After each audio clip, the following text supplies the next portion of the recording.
Will Angelenos do what is best for Los Angeles, or will they do what is best for their beloved Democrat Party?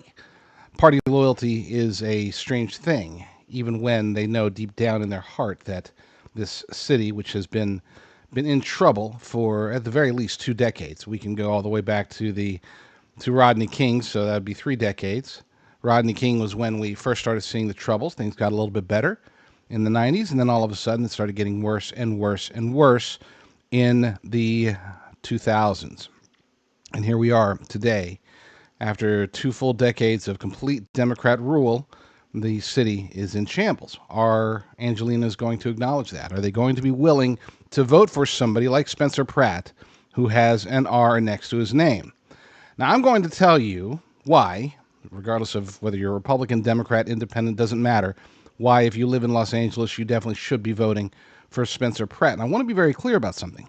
I'm not going to try to convert you to becoming a Republican for two reasons. Number one, because this particular election is extraordinarily different from any other election that we've seen in well, really in the nation, but particularly in Los Angeles in a very, very long time. Again, you can probably go all the way back to the Rodney King incident, which happened, by the way, to be following that incident was the last time Angelenos elected a Republican as mayor. Well, since then, things have gone downhill. After they put Democrats back in power, it's been awful, and Spencer Pratt represents the change that is necessary. But number two, and this might be the bigger reason. Look, he might have an R next to his name. He might be a registered Republican, but I'll tell you, if he was running for Congress or anything else, I wouldn't support him. He is what we would call on our side of the fence. We would call him a rhino. He's not out there talking about fighting abortion or sealing the borders or lowering taxes or anything like that. He's talking about the common sense things that Angelenos do care about and should care about. Homelessness, making sure that the crime rate itself is reduced, making sure that the cost of living, that true affordability can be achieved. And for those who say, yeah, but so Karen Bass and Nithya Raman are also talking about affordability, they're in office, folks. Raman is on the city council and has been for a while. Karen Bass has been the mayor for 3.5 years. If they were going to address affordability, I assure you, they probably would have done so already. Why wait until years later? It's like, oh, no, now this time we're going to address affordability, even though we've done nothing about it ever since. Then there's the corruption angle. We are discovering that corruption runs very, very deep. And while it's not a partisan issue, it is a Democrat issue when it comes to Los Angeles. Why? Because Democrats are in control. Democrats are the ones that are the beneficiaries of the massive widespread fraud. They're the reasons why in Los Angeles there are more hospices than pretty much every other city in the United States combined. Do you really think there's that many people that are dying and going into hospice care? Why is it that so many of these hospices are able to miraculously keep people alive and then all of a sudden discharge them? Generally speaking, you don't get discharged from hospices. We have an article over at AmericaFirstReport.com. Will Los Angeles vote for what's best for LA or out of loyalty to the Democrat Party? And I'm going to allow you to read through the article at your leisure, but I do want to hit the bullet points. The Los Angeles mayoral primary on June 2nd is a winner-take-all contest if any of the candidates exceed 50% plus one vote. Then there is no runoff required. This is unlike your standard primary or even your standard jungle primary where the top two move on to the general election. If somebody such as Spencer Pratt is able to get 50% of the vote plus one, then he will be the mayor of Los Angeles. There will be no need to have an election in Los Angeles in November. Now, the chances of that happening are slim, but I think that they're the best chances that Spencer Pratt has in order to win this election. Recent UCLA Luskin polling, it shows Karen Bass at 25% and Spencer Pratt at 11% with 40% undecided. I'm not buying it, okay? I'm not. I think that Spencer Pratt is probably closer to 25%. I think that he's right at dead even with Karen Bass, and considering how well he did during the debate, considering how well he's doing during his interviews, and considering the general sentiment of Angelenos, I just can't imagine so many of them thinking, oh yeah, well, Karen Bass has been an absolute disaster For 3.5 years, she has been the worst mayor in the United States of America. So let's put her back in there. Why not? Things are going so well in LA right now. Might as well keep doing the same thing over and over again. And as far as Nithya Raman is concerned, she's polling poorly because she's not very good at this. Okay, I'm not sure how she got into office in the first place. Maybe it's just because at the time when she gets in there, it's like, oh, okay, well, that's the defund the police days, right? It's, oh, we don't need police, we just need to send social workers everywhere, which she still at least partially believes in. But she has made her Marxist allies kind of upset because she sort of backed away from that concept for the sake of political expediency, of course. Pratt did win the first televised debate decisively. 89% said that he won, and those 11% are just the ones that just could not imagine saying that a Republican outdid a Democrat. I'm hoping that sticks. I'm hoping that only 11% of the Democrats out there in Los Angeles are going to be so blinded by fealty, by loyalty to the Democrat Party that they're not willing to vote for somebody who has an R next to their name, even if he's not really, truly, legitimately a Republican. But I'll get to that here in a second. Rahman is a Democrat socialist. She keeps calling Pratt a MAGA Republican. He is the furthest thing from a MAGA Republican ever. How many Republicans don't ever mention President Trump? Well, there's one, Spencer Pratt. He doesn't. Why? Because he doesn't think that Los Angeles has to have anything to do with Donald Trump. Donald Trump is not going to go in there and fix Los Angeles, just like he's not going to go in there and fix New York City. You can say, well, but he's fixed Memphis, he's fixed D.C. as far as the crime rate goes. But this is an issue where when you have these larger cities like L.A., like New York City, like Chicago, it's hard. It really is truly hard. You know, compared to Memphis or even Minneapolis or D.C., these are much smaller cities, and you can do a lot from the federal level. When it comes to the biggest cities in the nation, like LA, can't do it. I mean, sure, could he help? I bet he could, but I don't think he'll need to. Not if Spencer Pratt is the mayor. But we'll talk about that again later as well. Pratt has explicitly disavowed national political ambitions and operates without a campaign manager, no consultants, no party machine backing him. The GOP, the RNC, the Republicans in general, as far as an apparatus is concerned, they're not backing him. He doesn't want them to back him. He doesn't need them to back him. They won't be able to help. Okay, the Republicans, 14% of Angelenos that are registered Republicans, they're going to most likely vote for him anyway. So there's no need to try to rally them in support. What he needs to do is convince the majority Democrats as well as the independents that he's not beholden at all to the RNC, to the GOP, to President Trump, to MAGA. He's here for Los Angeles. And this is why, again, as far as elections go, this is the one where I don't have to try to convince you that you need to become a Republican. I just need to convince you, and everybody needs to convince you, that Spencer Pratt's ideas, his energy, his passion, his motivation, his lack of corruption, these are the things that Los Angeles needs, regardless of having that silly letter next to his name. Los Angeles faces a massive structural budget deficit. We all know about that. They're suffering expanded homelessness. We all know about that. Hospice fraud. We talked about that, and it just keeps getting bigger for whatever reason. Even with J.D. Vance, Dr. Oz, and everybody going in there and finding corruption, all they're doing is uncovering more and more and more.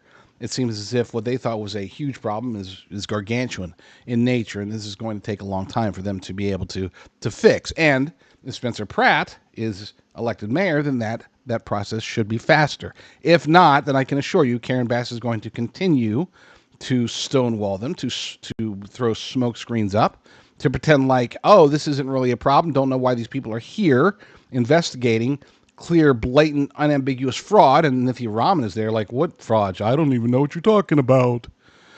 Los Angeles has not elected a Republican mayor since Richard Riordan. He left office in 2001. Again, he was elected shortly after in the following election following the Rodney King incident. The argument for Pratt is not partisan. It's not. This is not a partisan issue. This is a one-off election, a decision that you need to make as an Angeleno, as a Californian, as somebody who has your own best interests at heart, who has your own family's interests at heart. Spencer Pratt is the guy. It's not just because of of, oh yeah, he lost his house, so he got mad and now he's going out there. Look, let's be clear. When I first heard about him, I had to look him up. I'm not a reality TV fan. I'm not a TV fan. I'm just like, who in the world is Spencer Pratt? I looked him up and I'm like, oh my gosh, here we go. This looks ridiculous. This is going to be a debacle. Then I started listening to him. I started watching him. I started looking at his policy proposals. I started seeing him on the street. I started seeing how he handles himself. And I realized, holy cow, this guy's really good. I mean, really good. And I can tell you this, that if he did not have that R next to his name, if he was an independent, or even if he was a Democrat, just listening to what he's saying, seeing him out on the streets doing things, he would be my guy, even if he was a Democrat. And I don't vote for Democrats, generally speaking.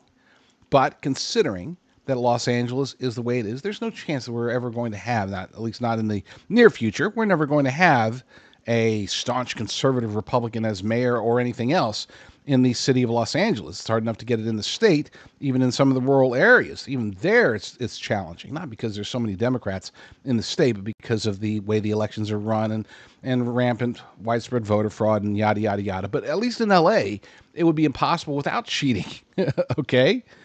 So yeah, I would be very accepting of a moderate Democrat, a moderate Republican, whatever you want to call Spencer Pratt, either one way or the other, he would be my guy. You know, it's funny because Karen Bass always gets thrown under the bus. She always gets hit because of her response, the way that she treated the Palisades fire, which was, of course, awful, right? But I think that fire may be the best thing going for her because it prevents us, it prevents the media, it prevents many voters from looking at the wide array of massive failures that have happened in her city. She keeps going out there and saying, oh, well, homelessness is down. Homelessness is not down. Okay, if you walk the streets of LA, which I have, you will realize that it is not down. They are just moving things along. That's the one thing about the smoke screen, the ambiguity of homelessness in any major city, but in particularly places like LA, Seattle, San Francisco, Portland. You have this ability to cover up homelessness.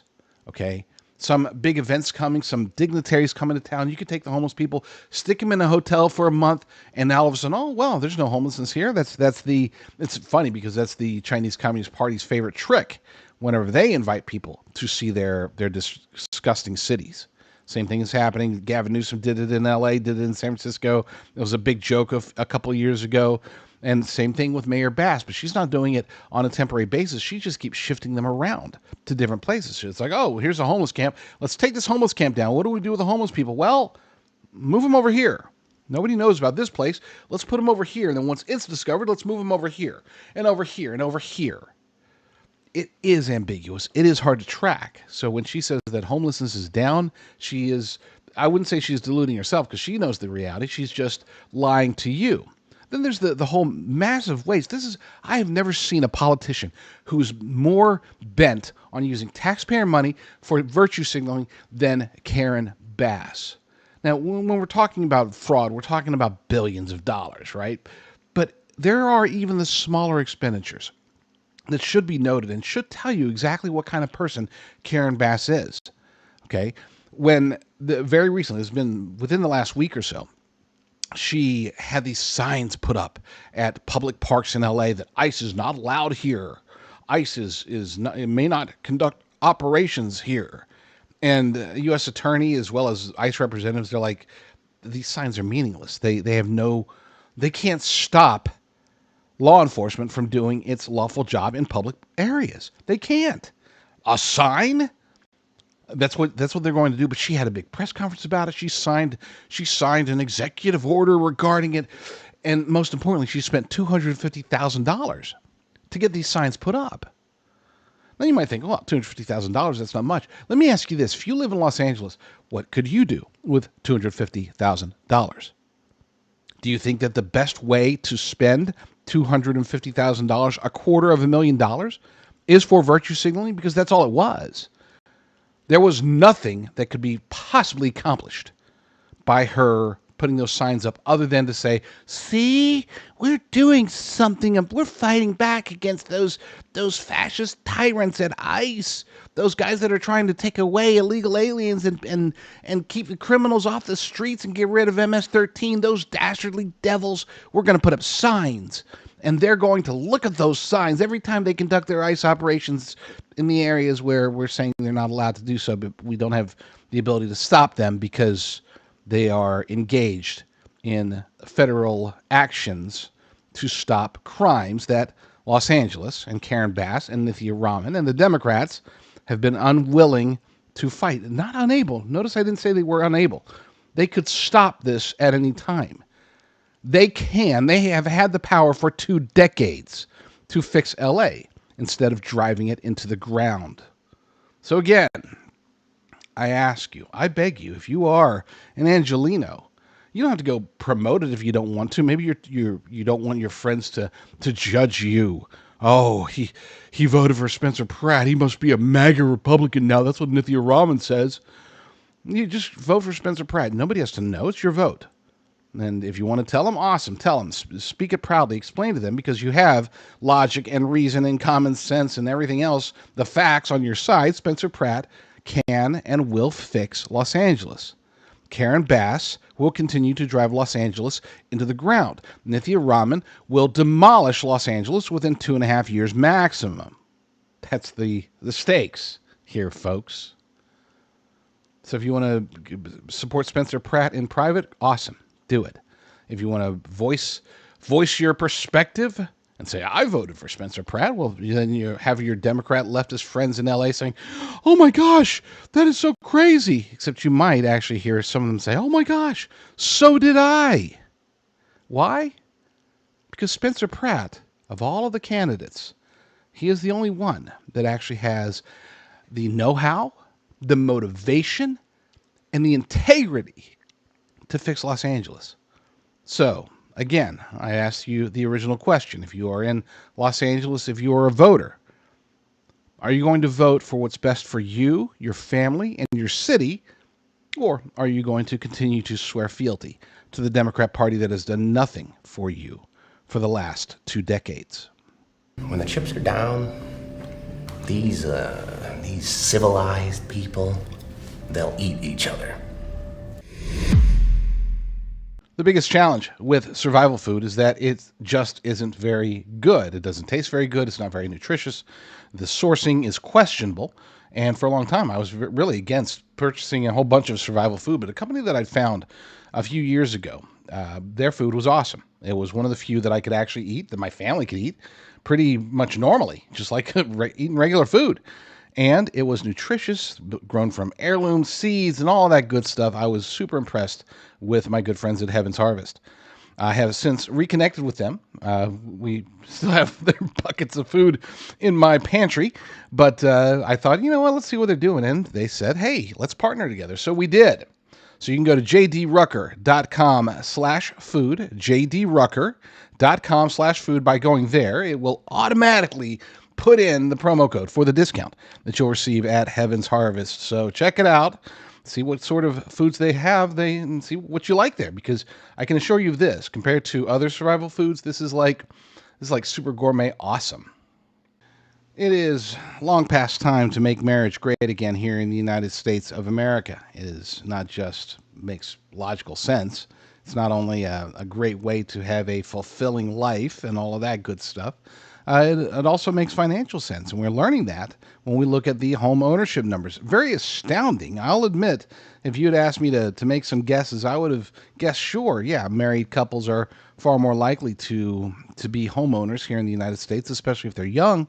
But the actual numbers, as brought to us by Isabel Brown over at the Daily Wire, the actual numbers were quite astounding. Insane news in the latest saga of will Gen Z ever own a home? The number of home sellers now outnumbers home buyers by 630,000 people, the largest gap in American history. And all of this is happening at the same time the average age of a first-time home buyer is creeping and creeping closer to 40 years old, which is an all-time high. In other words, good luck, kids, if you're trying to buy a house before you're mid-age, and while your kids are still young, to build the American dream, to have a piece of land that you stake your family claim in and have something to own and build upon. We are starting to live through the days of you will own nothing and be happy about it. And certainly this is something my own family is navigating as we figure out if we even can buy our first house as a family. But people are pointing out something really interesting in the process, and I'm dying to get your take on it. Last month, the Wall Street Journal ran a fascinating piece called First the Ring, Then the Roof, making the claim that the biggest possible indicator of your potential ability to buy a home is not your race, your gender, your economic status, or education level, but instead whether or not you are married. Which again doesn't solve for everything. I'm married with a baby and we're still figuring out how to buy our first home. But this blew my mind. Even though the average age of a first-time home buyer is pushing 40, if you look at married adults aged 25 to 54, 71% of them own their own home, and only 21% of their unmarried peers in the same age group do. And while in 1975, 91% of young women and 81% of young men were married by age 30, by last year, 2025, less than 26% of women and only 16% of men are married by 30. So maybe it's kind of a convergence of circumstances. Basically, no one's getting married, so we're not building wealth and don't have the same economic opportunities as married people historically have, so we can't buy homes. Just as one small sliver of the pie, what I'm dying to know is this: why do you feel like you can't buy your own house? And what do we need to relay to the people in Washington to make it possible for our generation, married or unmarried, to do so? All right, three things there. Great job by Isabella Brown, doing what she needs to do to get the word out about what she needs to get the word out about. She does a very good job over there at the Daily Wire. Now, with that said, her question is the wrong question to be asking. What can government do? Government can get out of the way. That's it. Lower taxes, lower expenses, lower regulations. Just get out of the way, okay? Because government is not the solution to this. Sure, could they put, first-time buyers program, whatever, tax regulation thingy requirement that they put out there, they will invariably fail. They do every time. Okay. When it comes to home ownership, this is an economic issue, and the only thing they can do is try to help with affordability. And the best way to do that is to just cut taxes, cut expenses, cut payments, cut everything. Just reduce, and I've said this before, reduce government, federal government by 90 to 95%, and the vast majority of Americans would not even notice. But since that's not going to happen anytime soon, let's just assume that the best advice we can give to Isabella Brown or to D.C. or even to state governments is to just reduce their footprint, get as much out of our lives as humanly possible. So that's number one. Number two, it's easy for my generation to come out and say, oh yeah, this shouldn't be hard. We don't understand why this Gen Z and Gen Alpha and all these youngsters are struggling to buy a home, even millennials.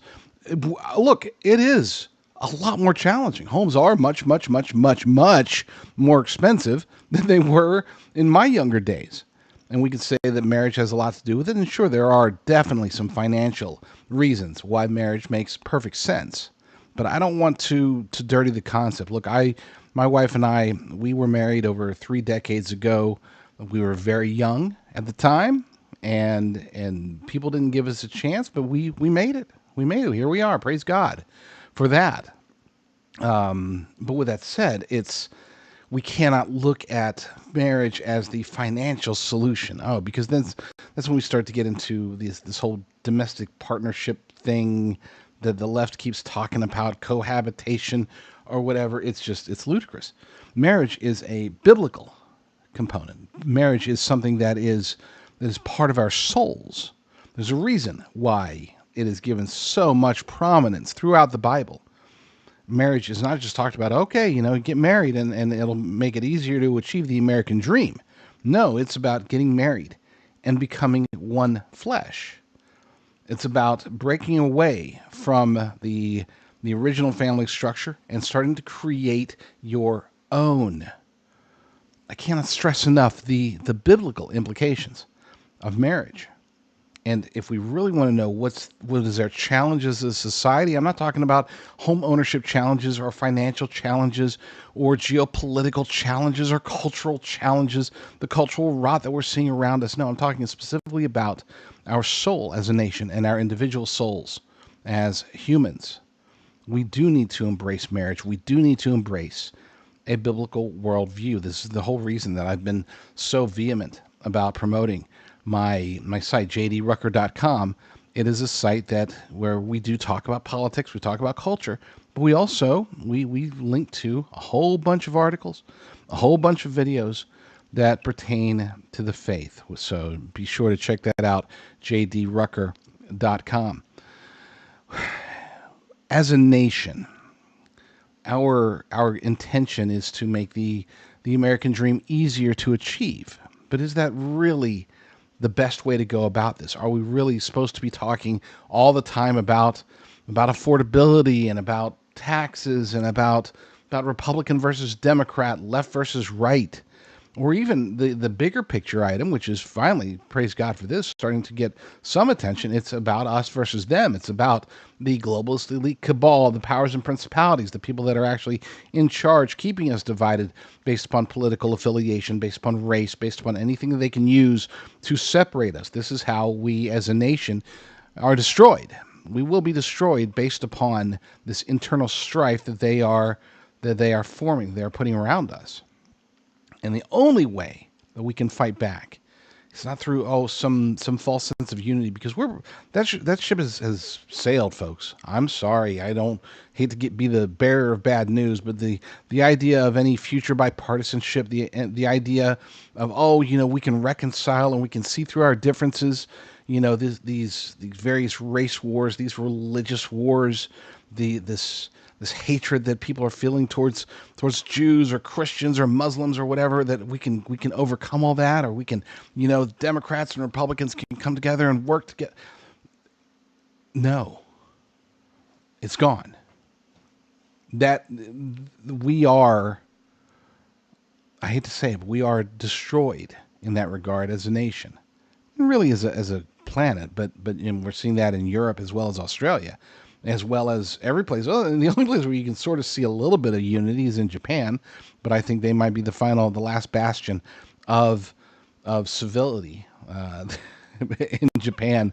That might be the last domino to fall, but I do believe it will fall. I think that we are all fallen. This is part of my belief that we are in the biblical end times. So understanding this, now that you know that reconciliation, that bringing back the old ways, yeah, because I mean, there was a time when I could actually sit down and have a very civil discussion with my counterparts over on the left.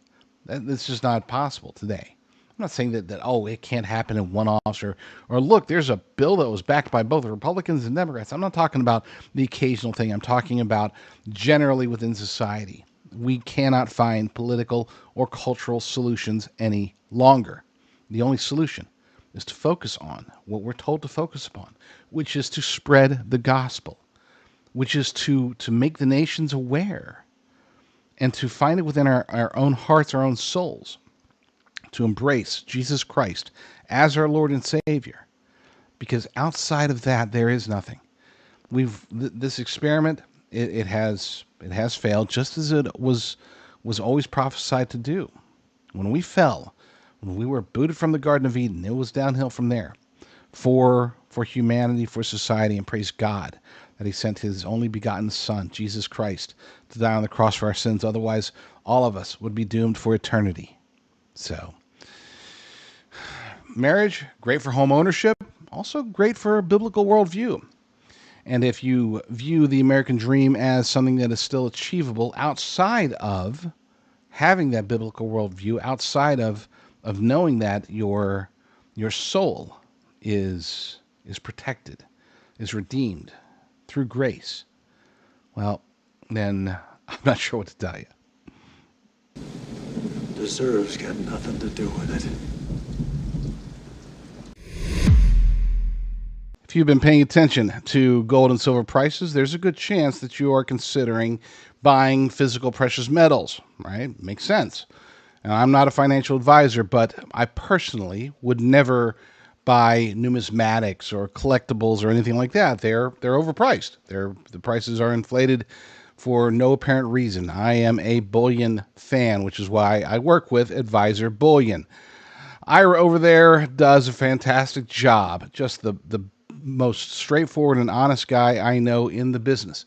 And he's been doing it for a very long time. That's why I strongly recommend going to patriot.tv/gold, patriot.tv/gold, and working with Ira, whether you're wanting to buy gold or silver through cash purchase to put in your safe, or if you want to do a retirement rollover or transfer.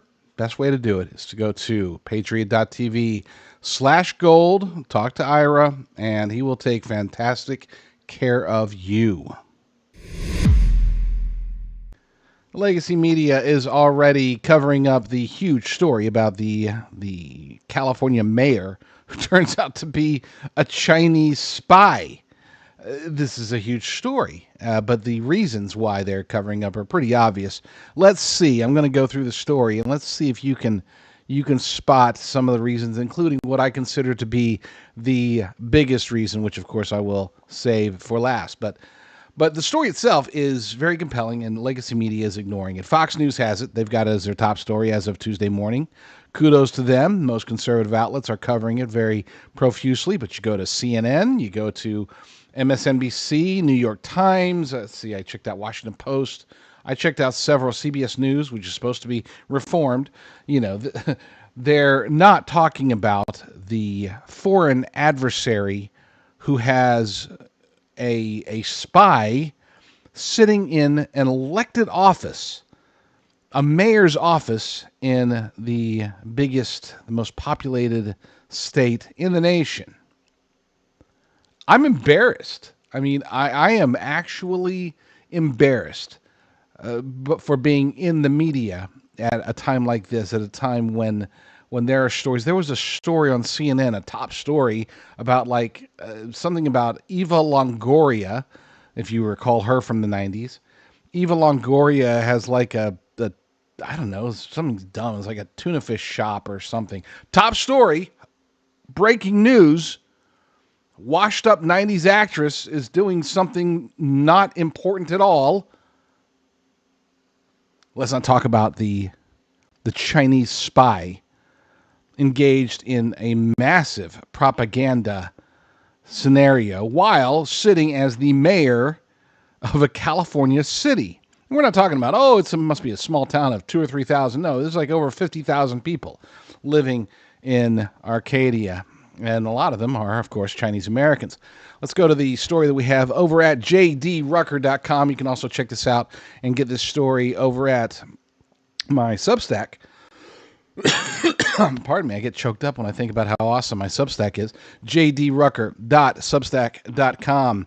Of course, Legacy Media is covering up for the California mayor Chinese spy for obvious reasons. I'm not going to read the article, but just let's go through the bullet points. Arcadia mayor, former Arcadia mayor, she resigned yesterday. Eileen Wang, 58, pleaded guilty to acting as an illegal agent of the People's Republic of China, resigning from her office on Monday.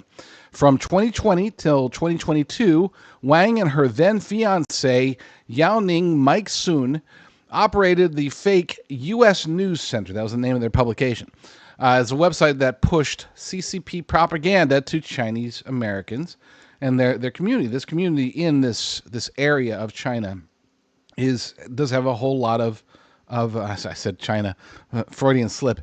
It's in California, but California is quickly turning Chinese, which is reason number one that Legacy Media doesn't want to cover this. They don't want people to learn that just as we have Muslims taking over Dearborn and places like that, Minneapolis. Well, so too are the Chinese taking over cities, entire cities in states, especially California. This is their China away from home, so to speak, out here in California. And of course, you've got Gavin Newsom, who absolutely adores Xi Jinping, wishes that Xi Jinping was his mentor, so that he too can someday become the dear leader, the supreme leader of whatever Communist Party here in the United States of America.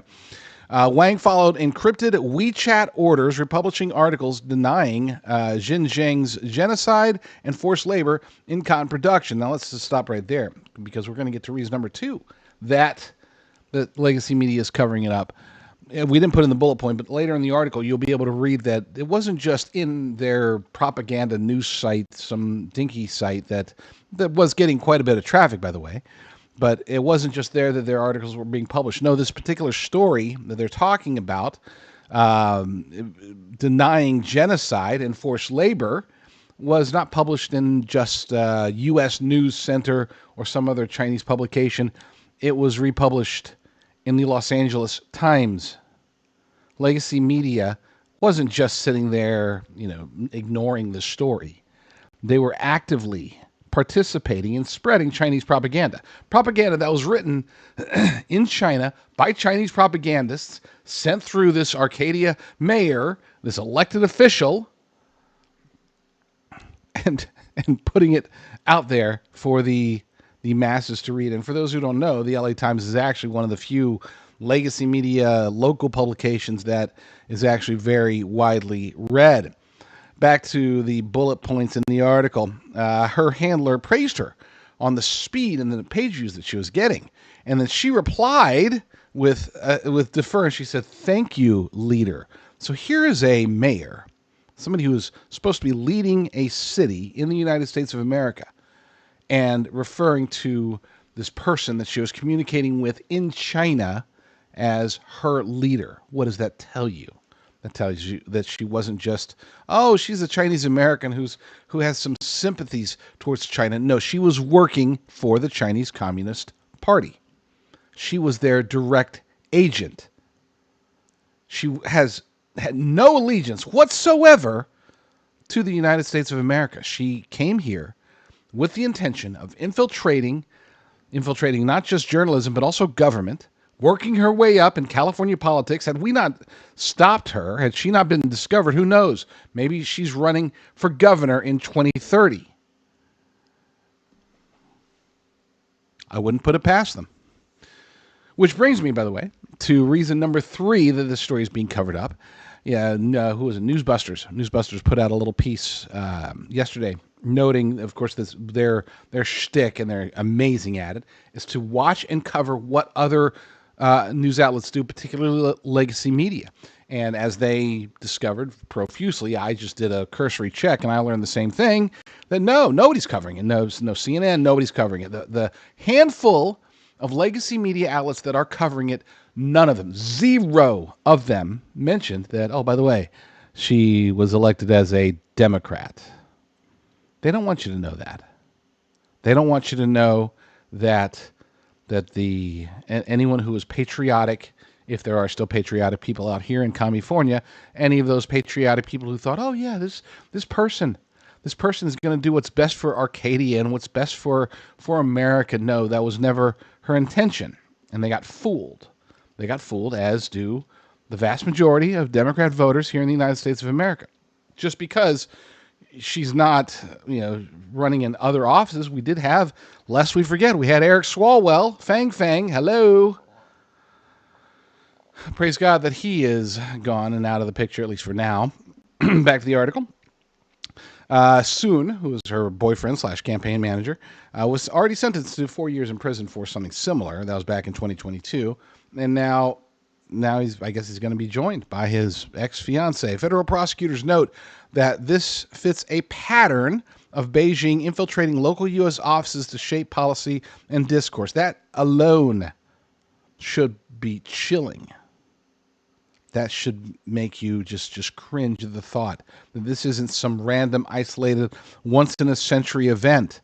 They think, they being the Department of Justice, believes that this is happening in multiple places, probably many of them here in California. And it's probably not just the Chinese Communist Party. There are probably other communities that have elected either foreigners or foreign sympathizers who are acting not just as mayors or city council members or state legislators or whatever. They're actually acting on behalf of other governments. We're seeing this, of course, on Capitol Hill in Washington, D.C. Okay, I mean, she doesn't, when you listen to Ilhan Omar, when she thinks she's in front of a of a friendly audience, she does not hold back her allegiance to Somalia. She is Somalian, okay? Yes, she's a Somalian American, but her allegiance, and again, I'm not making this up. I'm not just oh, you're being Islamophobic. Number one, no, I'm not. But number two, even if I were, these are facts. This is what she has said. She has expressed her allegiance to Somalia on multiple occasions, about lifting up Somalia, about using her position in the United States Congress to help Somalia, not Americans, not even members of her own constituents, who many of them are Somalian. So I say Somalians, Somalis. Yeah. Somalian it's that's funny. I was just telling my wife the other day. I keep seeing these guys calling them Somalians. They're Somalis. And there I am making that mistake. But last part of this particular article, Wang rose to the mayor in the city of Los Angeles, San Gabriel Valley, which is there's a very large Chinese American population there. She won the election and then for city council and became mayor after 2022, right around the time when she was still writing articles, posting them out there, propaganda written directly by the Chinese Communist Party and sent through to publications such as the LA Times. I do want to get to a quick quote here. Let me see if I can find it. Yeah, here it is. U.S. Attorney Bill Asaley said Wang is just the latest to act as a PRC agent, People's Republic of China, and her ascent to local leadership should terrify Americans. But it's not just her ascent that should terrify us. The biggest reason that this is being covered up, if this were last year, if this were next year, this would actually be big news, and they being legacy media would be giving it more attention. Maybe not as much attention as it deserves, obviously, not as much attention as Fox News and other conservative or right-leaning publications are giving it, but they would at least mention it because this is a big deal. Again, let's repeat, Chinese spy, mayor in an American city running a propaganda website that's posting articles that are being read by millions. Propaganda that has been confirmed to have been written directly by the Chinese Communist Party that denies genocide, denies forced labor, denies all of that stuff, intended to try to make Americans feel better about China, for us to be endeared towards China. And it's working, folks. I mean, it is working. I did an article, I did a show a couple of weeks ago about how this whole China maxing, if I recall, is what it's called. China maxing is becoming a thing, especially obviously amongst younger people, TikTokers, Gen Z, Gen Alpha. They love them some Chinese Communist Party, and they really think that we here in the United States of America, our constitutional republic, is the wrong way to do it. Meanwhile, the Chinese Communist Party is doing it the right way. They think that they have freedoms, that they're the ones that are to be honored and adored and mimicked. Again, that has nothing to do against the Chinese people. I'm talking specifically about the Chinese Communist Party.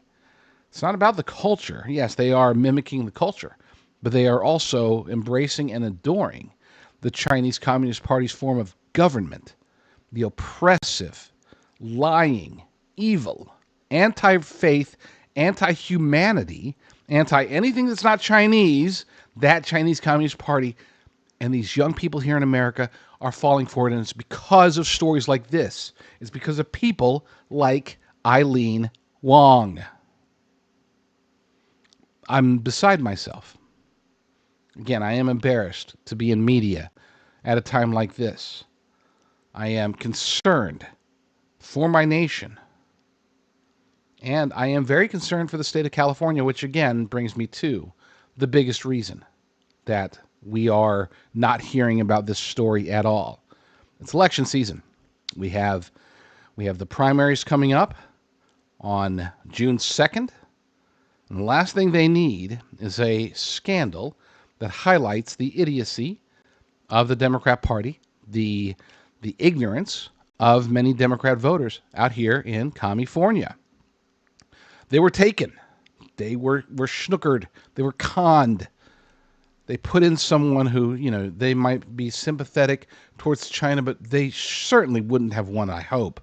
Gosh, I hope they would not have knowingly voted for a spy, somebody who is working against America. I mean, certainly, as destructive as many Democrats are, certainly they wouldn't have wanted to elect someone whose goal and intention was to destroy us, destroy her city, destroy our state, destroy our nation, to make China supreme over the United States of America. I pray to God that's not what these Democrats wanted when they voted for her.